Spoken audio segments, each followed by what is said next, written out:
teman-teman, kita akan lanjutkan. Nah, pertanyaannya tadi yang menggantung adalah, ini semua ini karya Tuhan, nih semua dari kekekalan karya Tuhan.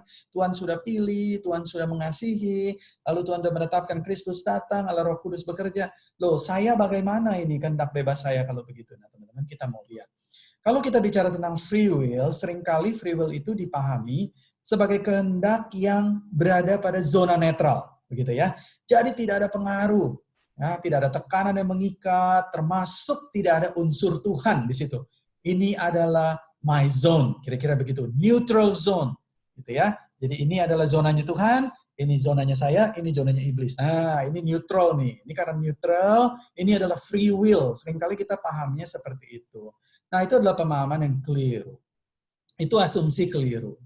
Kenapa? Karena yang dimaksud dengan free will di dalam perspektif Tuhan, saya katakan perspektif Tuhan ya, bukan perspektif kita sendiri. Itu adalah ketika will-nya kita itu menyatu dengan will-nya Tuhan.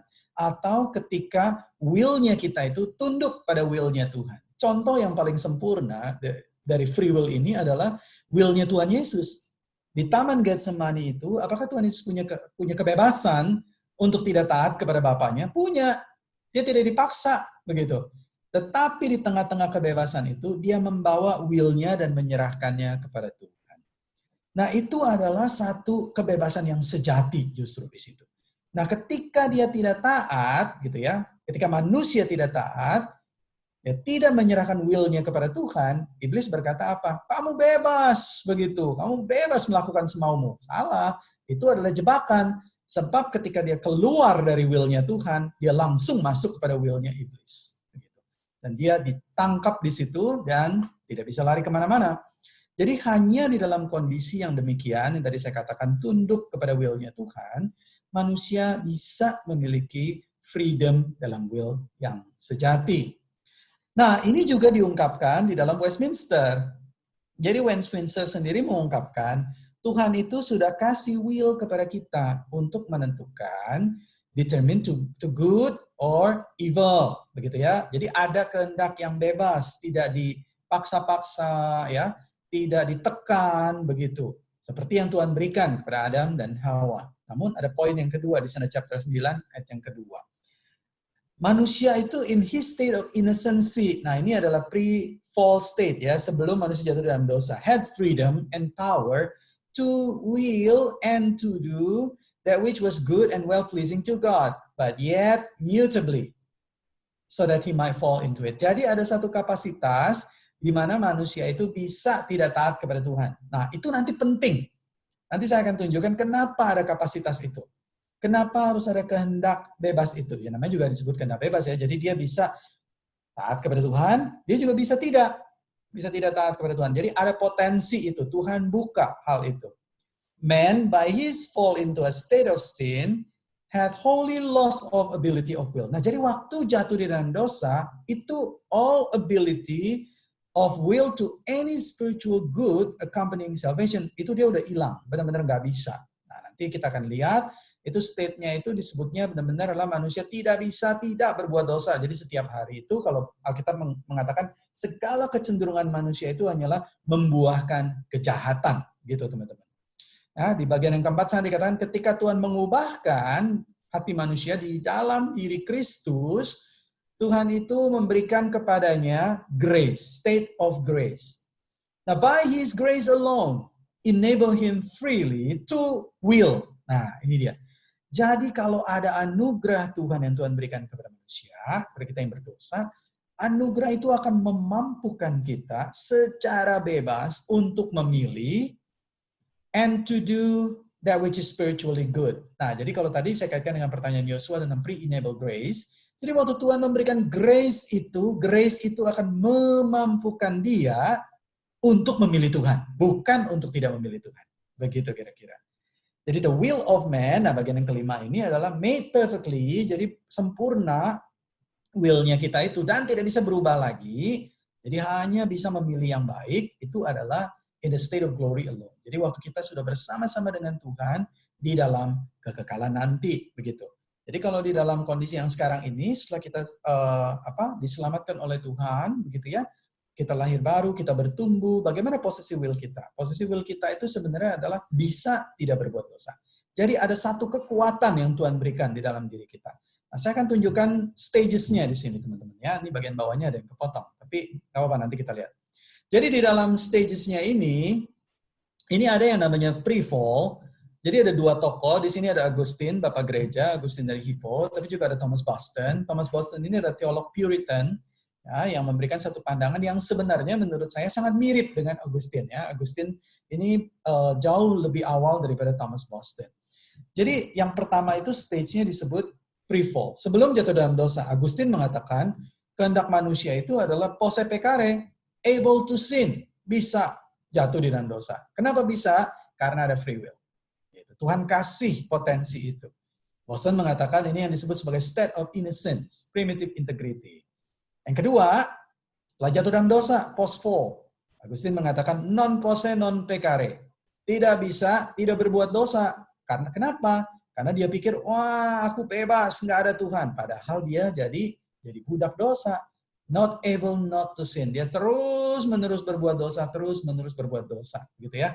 Jadi kalau yang lama mengutarakan segala kecenderungan hatinya membuahkan kejahatan, Efesus mengatakan itu adalah kematian. Dan kita hidup di dalam kematian itu. Jadi tidak berbuat dosa.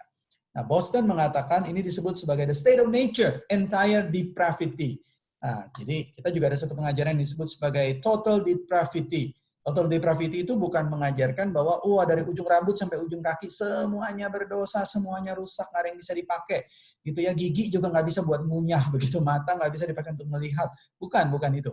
Jadi yang dimaksud dengan total depravity atau yang disebut sebagai the state of nature, entire depravity itu maksudnya dari ujung rambut sampai ujung kaki manusia, setiap aspek hidupnya, pikirannya, perasaannya, kehendaknya, itu tidak bisa memenuhi standarnya Tuhan.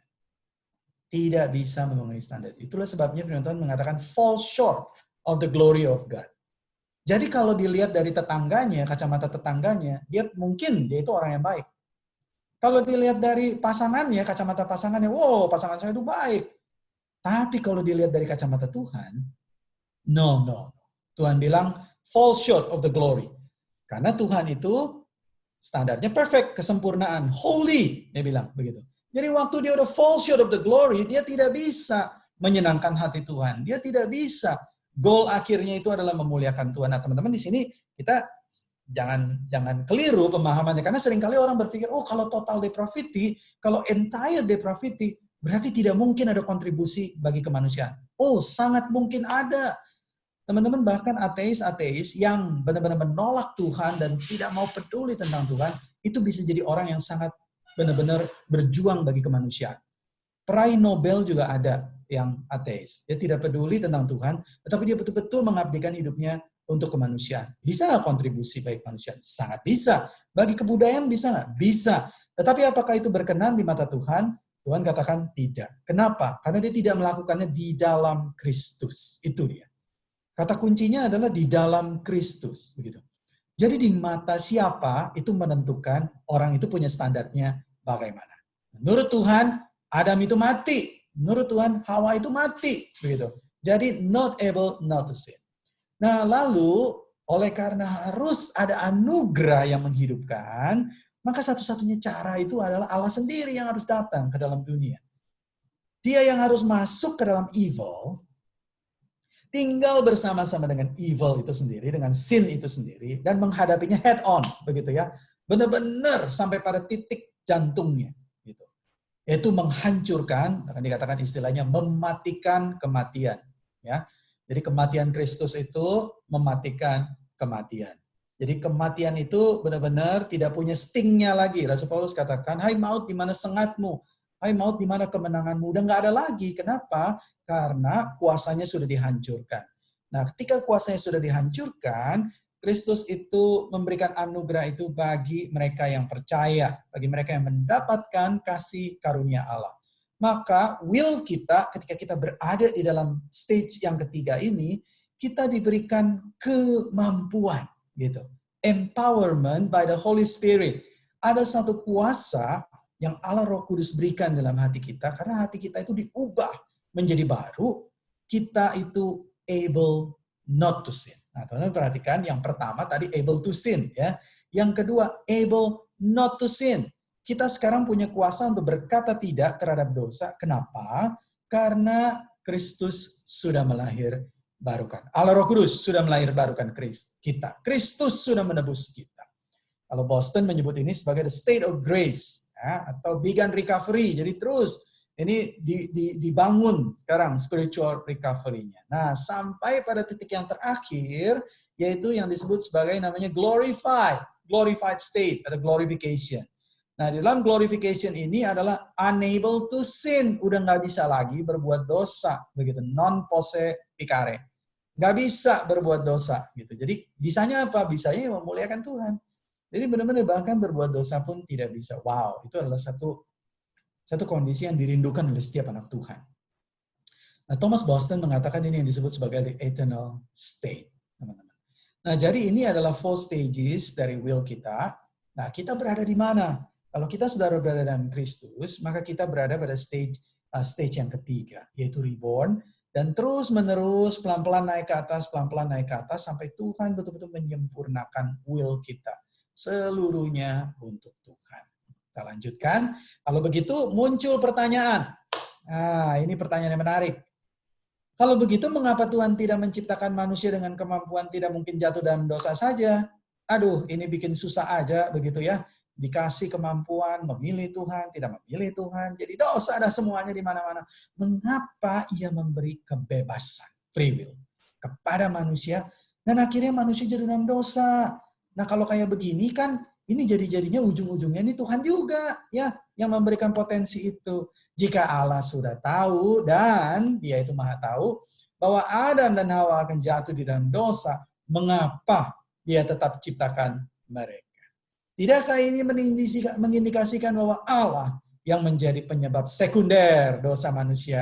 Ini semua gara-gara Tuhan ini. Dan karenanya Allah harus bertanggung jawab atas seluruh evil di alam semesta.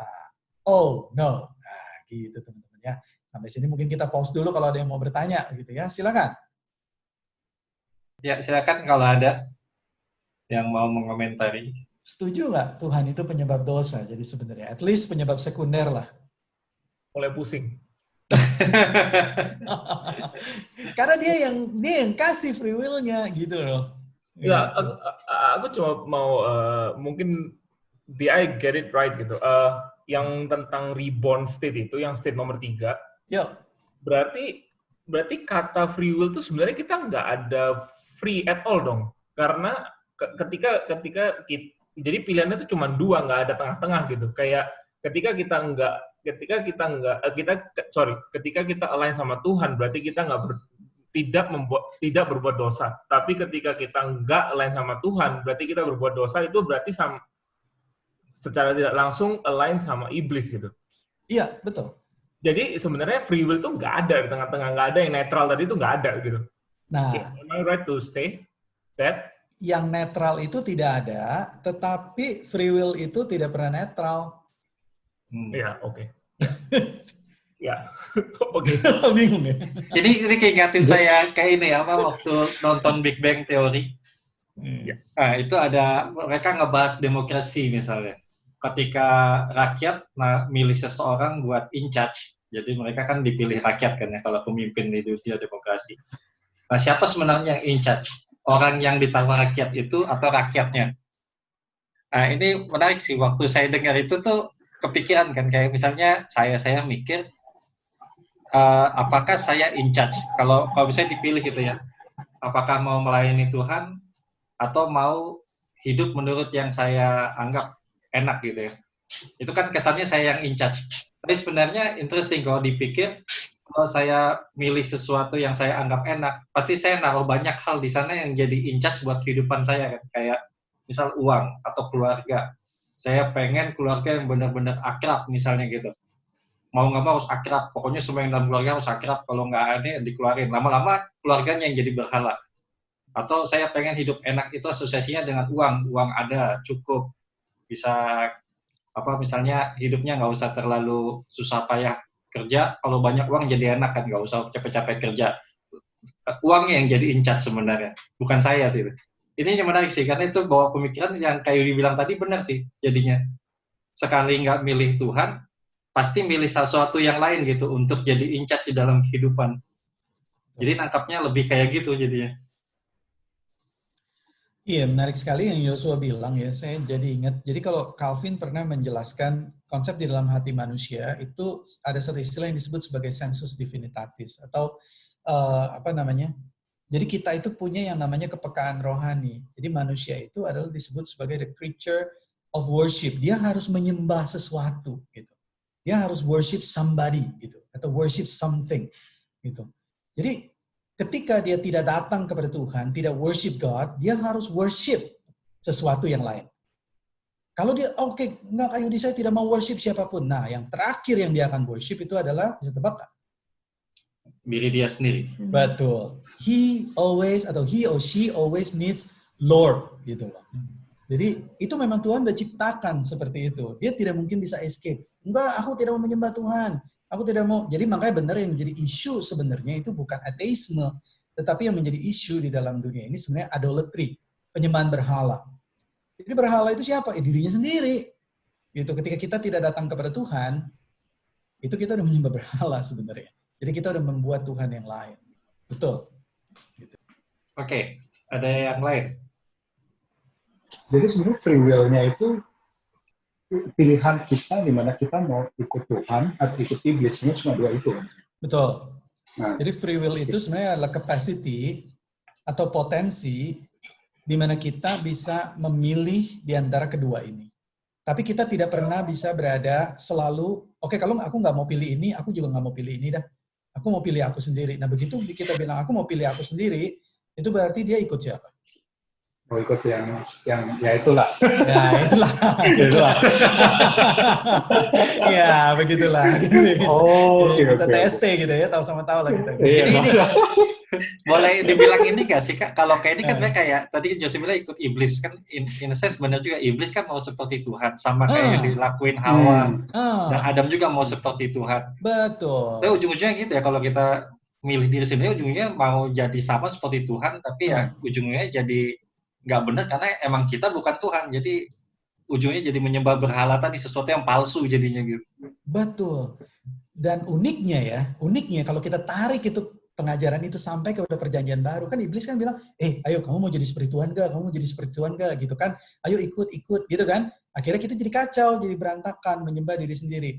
Tuhan Yesus melakukannya apa? Dia malah membuat kita jadi seperti dirinya. Yang mengikuti kehendak Bapa ini. Iya, karena Allah Roh Kudus itu bekerja. Jadi tujuan kita bertumbuh di dalam Tuhan, itu apa goal akhir kita? Kira-kira? Menikmati Tuhan. Iya, ada satu kata. Supaya kita semua bertumbuh menuju apa? Rasulullah katakan. Kesempurnaan. Apa itu? Persatuan di dalam diri kita. Iya, kesatuan, oke. Terus apa lagi? Keserupaan dengan gambaran Kristus, anaknya itu, gitu loh. Benar nggak? Itu kan in a way sebenarnya God likeness, betul nggak? Christ likeness. Jadi ketika iblis menawarkan sesuatu God likeness, tapi dia malah membuatnya hilang, kacau begitu, Kristus malah memulihkannya, begitu. Oke. Oh, dicerna dulu. Ini berarti proposalnya emang menarik. Ujung-ujungnya emang akan menjadi seperti Tuhan, tapi caranya bukan dengan ingin seperti Tuhan. Yes, betul sekali. Begitu. Oke. Jadi ketika merendahkan diri seperti Kristus, karakter kita dibentuk bukan yang seperti iblis bilang gitu. Udah kamu nggak usah taat lah, nggak usah dengerin Tuhan. Gini, kamu jadi Tuhan lebih hebat dari dia. Kagak, malah justru ketika merendahkan diri, mengikuti Tuhan, lama-lama dibentuk jadi makin mirip seperti Kristus. Nah ini menarik sih. Tuhan yang kita sembah itu sebenarnya Tuhan yang sangat rendah hati. Betul. Oke, ada Ahmed join. Wah, ini yang bertanya ini, Ahmed ini. Bertanya telat datang. Oh, ini. Sorry, Matt, ternyata lebih cepat dari perkiraan. Jadi udah mau habis belum? Masih ada satu lagi nanti. Masih ada. Masih polemik nih, Matt. Masih polemik. Mau nanya dong. Iya, Ben. dari yang able to sin jadi unable to sin itu bagaimana ya prosesnya? Atau Able to sin jadi unable to sin yang dari reborn terus glorified kan? oh dari reborn itu able not to sin. Ya, sorry, able not to sin. Jadi able not to sin itu kan berarti sebenarnya ada satu kuasa yang Tuhan berikan dalam hati kita. Karena kan Tuhan kan udah mengubah hati kita ya, memberikan satu kehidupan. Jadi natur dari hidup kita itu kita tahu hanya untuk menyenangkan hati Tuhan. Itu able not to sin. Jadi kita punya hak, punya kuasa, punya kemampuan untuk bilang enggak gitu terhadap dosa. Saya enggak mau melakukan itu. Nah, tapi seperti yang Rasul Paulus katakan, tubuh dosa kita ini adalah tubuh maut gitu. Jadi udah benar-benar kita berjuang sedemikian rupa gitu untuk taat. Masih bisa jatuh dalam dosa. Nah, tetapi ketika kita bersatu dengan Tuhan di dalam kekekalan, atau bersama dengan Tuhan, gitu ya, kita berada dalam kekekalan atau berada dalam langit dan bumi yang baru, maka di sana evil itu sudah tidak ada lagi. Bahkan untuk memikirkan evil aja udah tidak bisa, gitu. Kayak gitu. Kalau pakai istilah Alkitab mengatakannya, Tuhan katakan, tidak ada yang berani yang berbuat dosa di gunungku yang kudus. Waktu kita lihat Wahyu, di sana kan tidak ada bait Allah. Kenapa? Karena Allah sendiri yang hadir gitu di dalamnya. Allah sendiri hadir di tengah-tengah umatnya. Di Yerusalem yang baru itu pengantin Tuhan, gitu bersatu dengan Tuhan, hadir bersama di sana. Maka yang ada itu di sana di sebenarnya adalah satu kehidupan yang benar-benar glory, satu kehidupan yang penuh dengan kemuliaan bersama dengan. Nah, gambarannya itu sulit sekali sebenarnya kalau kita gambarkan. Kenapa? Karena kita itu tuh ya, kita tahu tentang yang baik, tetapi kita juga bisa melakukan yang tidak berkenan di hadapan Tuhan. Jadi kita bisa memikirkan itu evil itu. Tetapi ketika kita berada bersama dengan Tuhan, maka kemampuan untuk melakukan evil itu sudah tidak bisa, dikatakan unable to sin, sudah tidak ada lagi. Kenapa? Karena tuh kita sudah berada bersama-sama. Gitu kira-kira, Vin. Menjawab nggak tuh, Vin? Gimana? Cuma jadi kepikiran berarti kalau pre-fall itu there was evil. Yes, there was evil, correct. But then where does it come from? Nah, good question. Itu bisa jadi topik podcast. Ini yang demo apa? Asal mula iblis itu. Bukan. Jadi evil itu sesuatu yang lain sebetulnya, sesuatu yang bahkan sebelum iblis begitu, sesuatu yang gitu. Jadi misalnya pertanyaannya kenapa iblis bisa menjadi iblis kira-kira begitu? Ya dari malaikat jadi iblis. Kenapa dari mana? Where does evil? Ya itu pertanyaan where does evil? I see. Oh iya. Jadi kalau Vina tuh nanyanya gitu-gitu tuh modelnya tuh. Wah. Dalam gitu. Aku juga punya pertanyaan ini, mungkin nggak sedalam Vina. Waktu awal kan, maksudnya waktu diciptakan awal kan kita diciptakan serupa dengan Allah, masih sebelum kita jatuh ya. Tapi we are able to sin. So the reason why we are able to sin is because we are given free will. Yep, betul. Jadi itu yang mendifferentiate between Allah dan kita. Yes. Okay. Gitu. Jadi, so I guess the second post-fall, it's not free will anymore, yeah? No. You're not able to. You're not able not to sin. Iya, itu namanya disebutnya bondage. Jadi kalau Martin Luther disebutnya itu bondage. Itu will kita itu udah benar-benar terbelenggu di dalam dosa. Jadi kena ketipu lah sama iblis begitu. Karena iblis itu menawarkannya freedom. And reborn is after Jesus. Yes, after Jesus. Jadi gimana dengan orang-orang yang ada sebelum Yesus? Maksudnya, ya kan ada nabi, ada apa semuanya, ada orang-orang yang diselamatkan kayak siapa tuh? Lupa namanya. Misalnya Abraham gitu ya. Iya. Misalnya nabi-nabi dan ada orang-orang yang diangkat langsung lah, kan ada juga yang yang zaman-zamannya Yes. perjanjian gitu. Yes, Elia misalnya, begitu ya, Ya, Henokh. ada juga yang Nah. zaman kejadian yang gue lupa namanya. Ah. Yang pokoknya diangkat aja gitu. Henokh, ya. ya. Itu maksudnya then the experience able not to sin. Yes. Yes. Oke. Langsung dah itu mah able not to sin. Ini sama kayak dengan yang Daud bilang dia melihat anak yang duduk di samping kanan Bapa, itu berarti dia sempat lihat Yesus gitu ya. Nah, itu dia. Nah, jadi itu ada satu topik disebutnya itu, jadi Christ in the Old Testament. Menarik tuh. Jadi Christ in the Old Testament, itu Kristus itu sebenarnya ada di dalam perjanjian baru. Setiap rentang pengajaran perjanjian baru, mulai dari Genesis gitu ya, Exodus, jadi yang Keluaran, Imamat, Bilangan, Ulangan, terus Kristus itu sebenarnya muncul, tapi munculnya itu tidak seperti ketika dia berada dalam perjanjian baru gitu. Jadi kalau pakai istilah itu seperti riak-riaknya begitu, atau gerimisnya. Nah, perjanjian baru itu seperti hujan lebatnya, jelas begitu.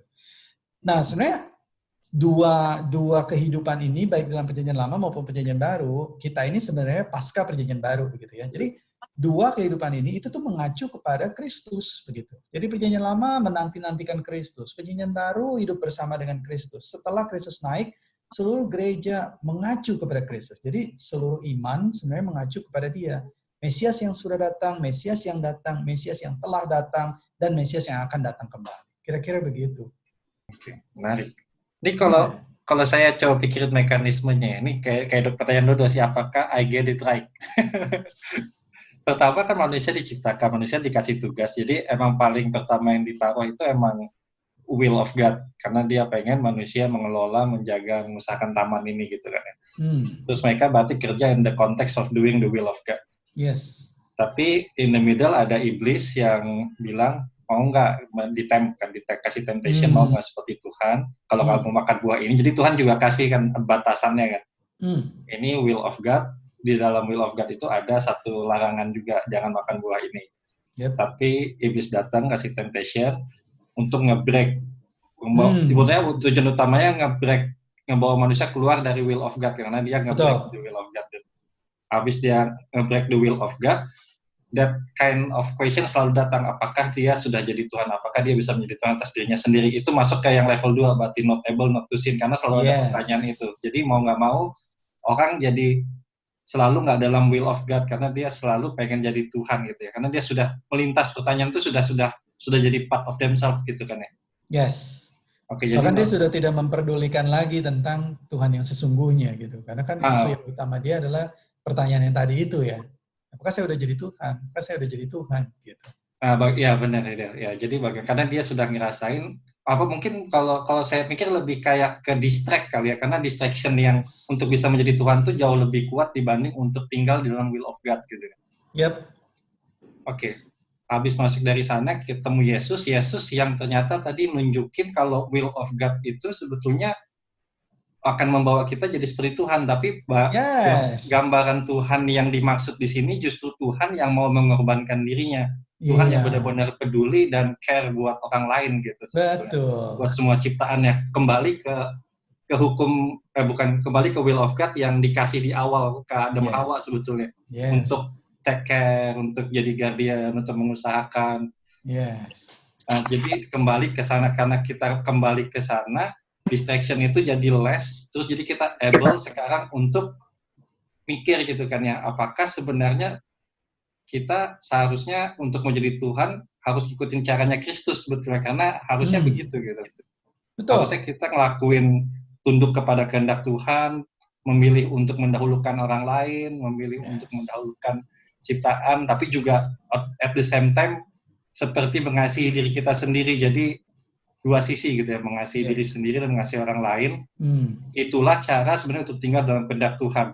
Jadi karena kita punya this kind new concept, kita bisa untuk not to sin, karena kita berarti sekarang bisa memilih untuk tinggal di dalam kehendak Tuhan, but at the same time sebetulnya jadi ingin juga sama seperti Tuhan gitu.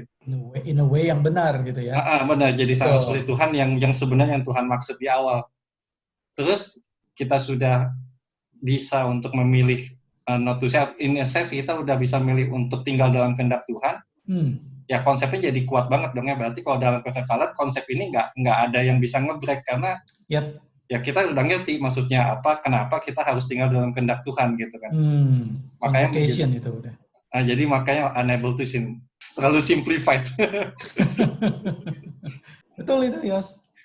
Jadi kita melihat sebenarnya ya apa yang iblis bilang tentang Tuhan. Karena kan pertama kan iblis bilang, bukankah semua pohon dalam taman ini boleh atau tidak boleh dimakan? Iblis bilang ya. Iblis kan bilang tuh, bukankah semua pohon dalam taman ini tidak boleh dimakan? Betul kan? Berarti dia tuh sebenarnya pengen bilang apa? Tuhan itu nggak baik. Pelit. Ya, pelit.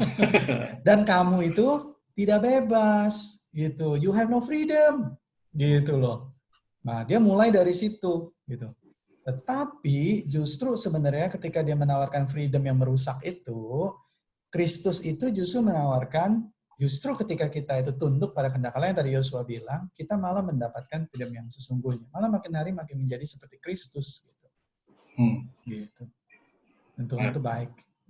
Bukan makin ke atas, tapi makin merendah sebetulnya. Yes, makin merendahkan diri. Unik ya, berlawanan sekali itu. Ini paradoks kekristenan. Iya, benar. Ya, yang lain gimana? Mau komentar aja. Iya, thank you Kak Yudi. Penjelasannya lebih jelas lagi. Iya, mungkin sepertinya saya miss out yang pas kemarin itu, yang pas GPO. Jadinya kayak ya apa tentang free will ini. Jadi sebenarnya yang tabel ini saya udah dibahas dari pas KTB saya dulu kayak 2, tapi kayak masih kurang mengerti apa maksudnya di mana apa adanya free will itu. Cuman dari penjelasan Kak Yudi barusan jadi lebih mengerti memang sebetulnya ketika kita kita able to not sin aja, itu sebenarnya free will. Kayak sebelumnya saya nggak nangkep bahwa itu udah free will gitu. Ya. Jadi thank you aja sih, cuma mau komentar. Ya. Sama-sama cewek.